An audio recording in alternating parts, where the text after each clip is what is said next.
오늘 우리에게 주신 하나님 말씀은 에베소서 5장 1절에서 2절입니다. 우리 같이 자리에서 일어나셔서 하나님 말씀 함께 봉독하십니다. 그러므로 여러분은 사랑을 받는 자녀답게 하나님을 본받는 사람이 되십시오.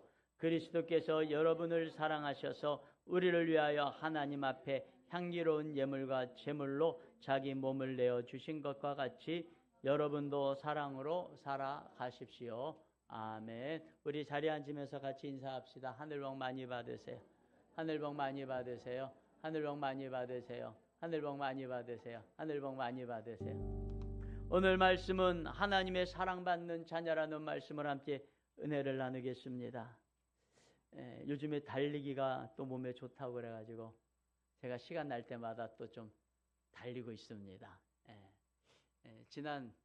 어제 문학 경기장에 보면 보조 연습 경기장이라고 있어요. 거기에 달리기 하는 사람들이 모여서 아침마다 또는 저녁마다 이렇게 달리고 있습니다.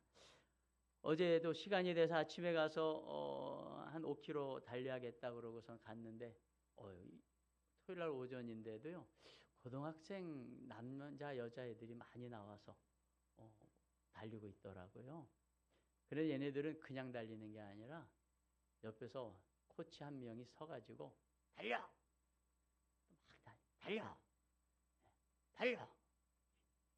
그거밖에 안 돼! 달려! 그러면서 계속 코치가 그래요. 코치는 힘들면 중간에 쉬어요. 그러면서 애들한테 큰 소리를 버럭버럭 쳐요. 달려! 달려! 자기는 힘들면서 쉬면서 말이죠. 근데 제가 또 유심히 달리면서 본 거는요. 한쪽 편에 보니까 여자 어른들 같아요. 얘네들이 이제 어머니 같아요. 한 10여 명이 옹기종기 있는데 틀림없이 거기 이렇게 의자가 있는데요.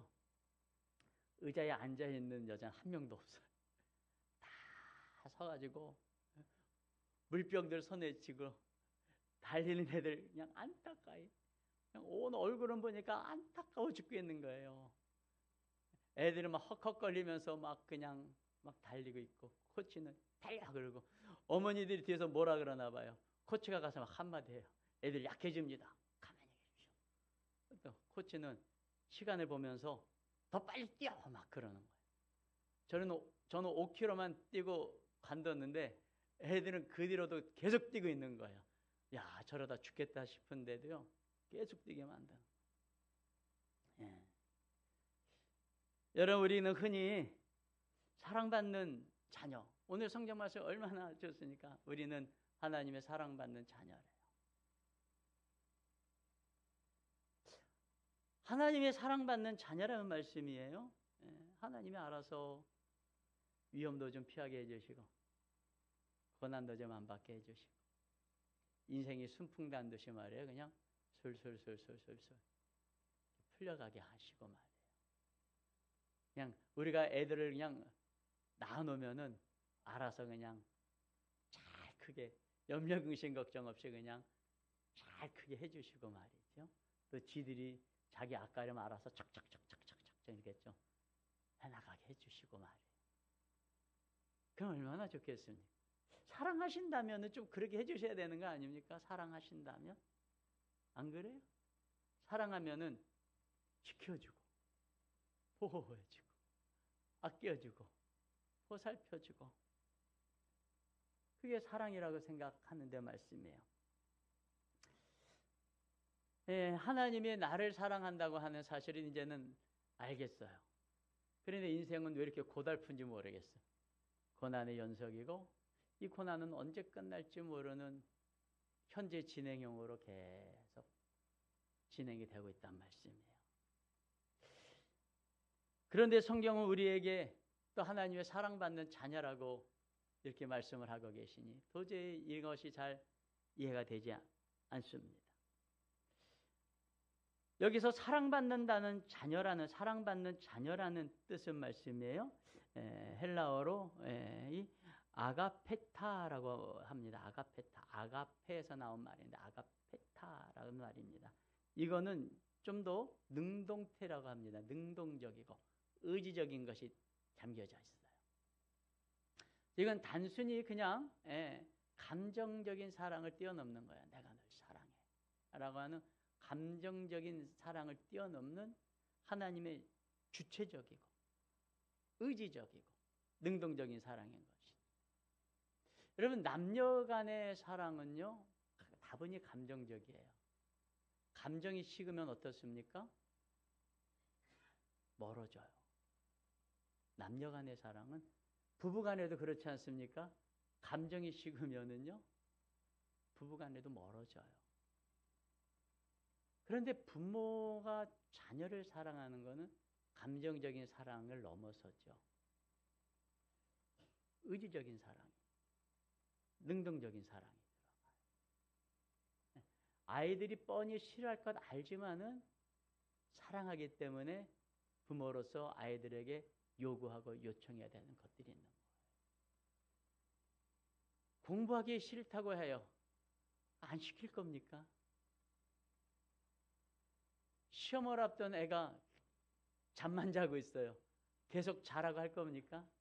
안쓰러우니까? 아니요. 부모의 사랑이 적극적으로 아이의 삶에 개입을 해가지고 그 아이가 하여금 공부하게 만들고 잘못한 것은 고치게 만들고,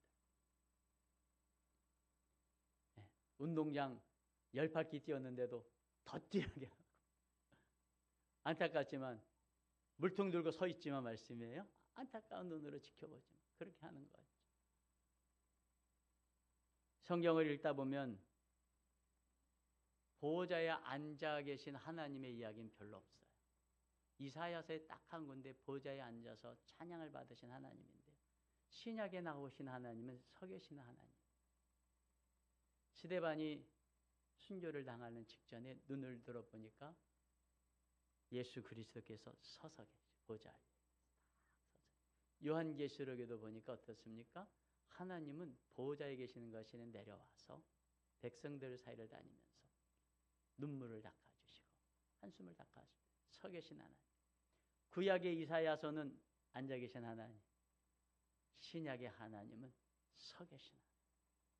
마치 운동장을 계속 돌고 있는 아이들을, 물병을 들고 거기 벤치가 있어요.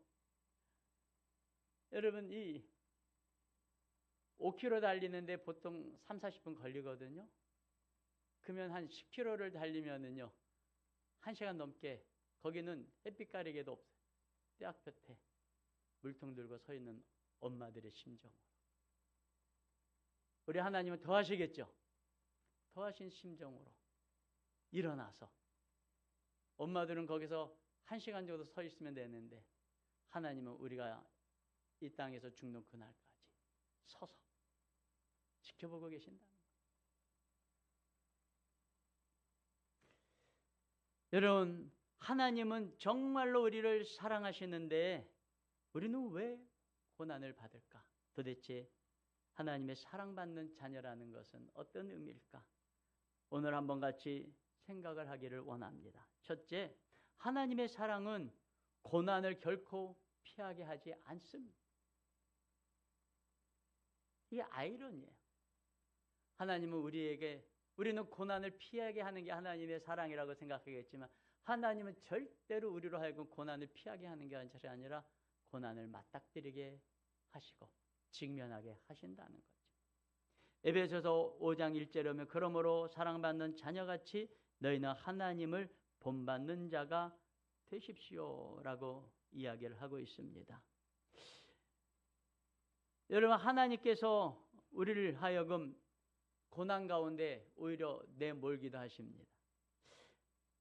예수님에게 하나님께서, 예수님이 세례받고 올라오실 때에 하나님의 성령이 임하시면서 제일 먼저 하신 말씀이, 이는 내 사랑하는 아들이요 내 기뻐하는 자이다. 그리고 나서 성령의 감화 감동을 주셔서 예수님을 첫 번째로 인도하신 것이 바로 고난의 광야라는 거예요. 그리고 그 예수님, 그 사랑받는 아들 예수님은 광야에서 40일을 금식하시고 3년 반을 고난의 삶을 사시다가 십자가에 달려 돌아가시는 거죠. 오늘 우리가 읽고 있는 이 에베소서 성도들은 고난 가운데 있어요. 에베소서 개척자인 사도 바울은 감옥에 갇혀 있습니다. 감옥 안에서. 그래서 에베소서를 옥중서신이라 그래요. 감옥에서 쓴 편지다. 감옥 안에 갇혀서 감옥 밖에 있는 성도들에게 편지를 쓰는 거예요. 오늘 말은 이 말이죠. 하나님의 사랑받는 자녀답게라고 하는 뜻은 무슨 뜻이냐면요, 고난받는다고 하여서 하나님이 사랑하지 않는다고 생각해서는 안 된다는 이야기예요. 고난 가운데 있지만은 하나님의 사랑받는 자녀라는 정체성을 붙잡으라는 거죠. 고난이 크면 클수록 하나님은 나를 버리셨나? 하나님은 나를 외면하셨나? 하나님은 나를 이제 사랑하지 않기로 하셨나? 그런 생각하지 말라는 거예요. 고난이 있을 때 내가 가져야 될 정체성은 버림받았다가 아니라, 외면받은 존재가 아니라, 하나님이 나를 사랑하시는구나. 나는 고난 가운데 있지만, 비록 고난 가운데 있지만 나는 여전히 하나님의 사랑받는 자녀이구나 하는 정체성을 굳게 붙잡으라는 것입니다. 사랑하는 성도 여러분, 예수님의 고난에는 이유가 있었던 거죠. 사도 바울의 고난에는 이유가 있었던 거죠. 예수님의 고난에도 이유가 있고, 사도 바울의 고난에도 이유가 있고, 저와 여러분의 고난에도 이유가 있는데, 그 이유는 하나님의 뜻인 거죠. 고난이 어떤 의미가 있고 어떤 뜻이 있는지는 고난 중에는 몰라요. 고난은 그냥 고난이 정신이 없어요. 그냥 고난을 막 헤쳐나가야 되는 거예요. 언제 하냐면요, 고난 지나고 나서 이 고난이 나에게 이런 뜻이었구나, 이런 의미였구나라는 것을 깨닫게 된다는 것입니다. 그래서 사도 바울은 고난 가운데 있다고 해도 하나님께 버림받았다, 낙심하지 마라. 그래도 변함없이 여러분은 하나님의 사랑받는 자녀니까 하나님의 사랑받는 자녀답게 용기를 내라, 힘을 내라, 이런 말씀을 하고 계시는 겁니다. 우리 사랑하는 성도님들 가운데 고난 가운데 계신 분들 계십니까?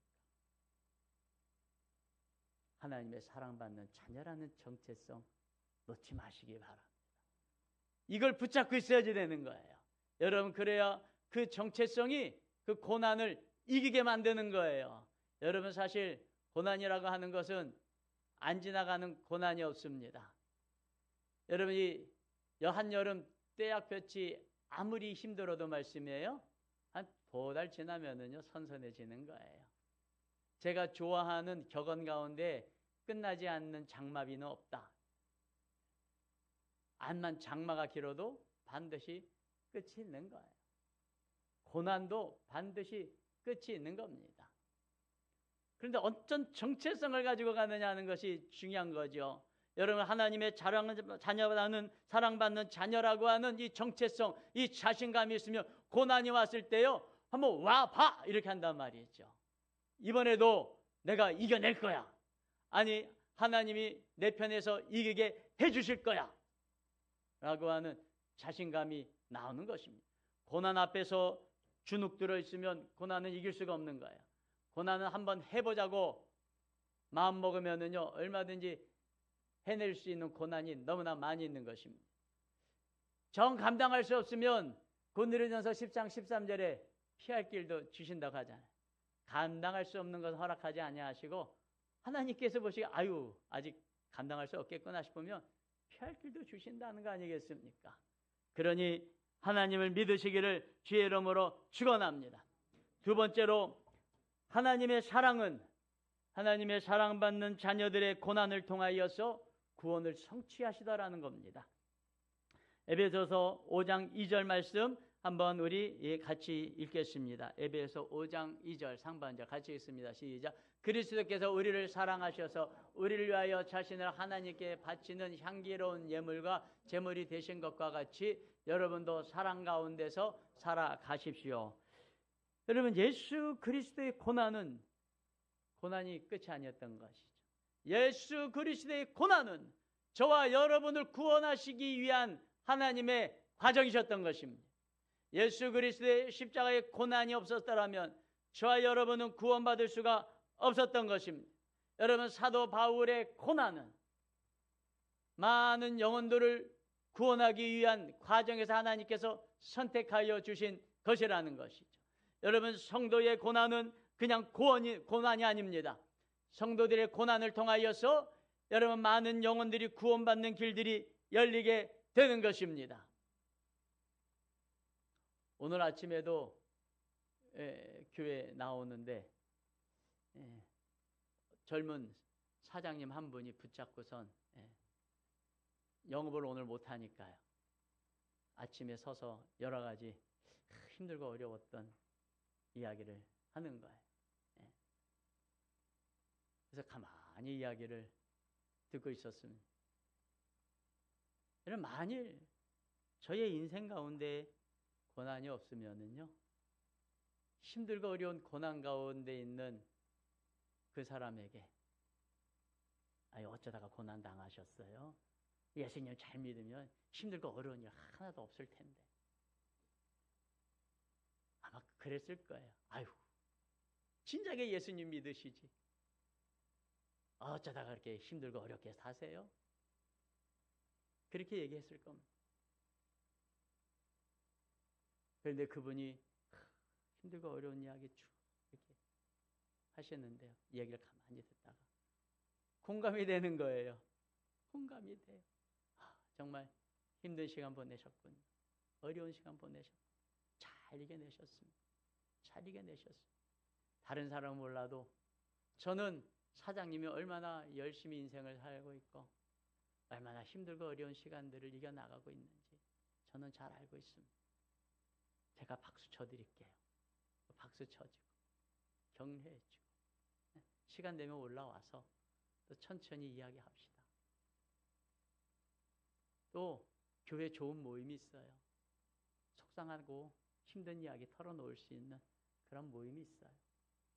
그런 마음이, 부정적인 마음, 힘들고 어려운 것이 마음으로 쌓여 있으면 인생에 탈진이 오고 번아웃이 오는 거예요. 부정적인 마음과 감정들은 자꾸만 누군가에게 털어놔야 해결이 됩니다. 우리 교회에 그런 좋은 모임이 있으니까 그런 모임에도 한번 와보세요. 이렇게 이야기를 했어요.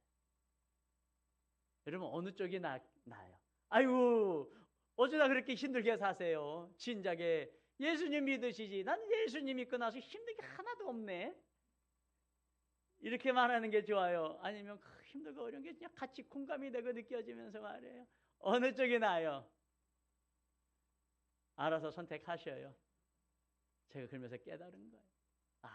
나의 지난 고난은 또 현재의 고난, 예수 그리스도를 모르는 누군가에게 예수 그리스도를 전할 수 있는 기회가 되고 통로가 되는 거구나. 여러분, 그래서 하나님은 사랑하는 자녀에게 고난을 허락하시는 거예요. 세 번째로, 사랑받는 자녀는 예수 그리스도를 본받아 살아가야 됩니다. 예수님께서 하나님 앞에서 우리를 위하여 자신을 버리사 향기로운 제물과 희생 제물로 하나님께 드렸다고 말씀하고 있지 않습니까?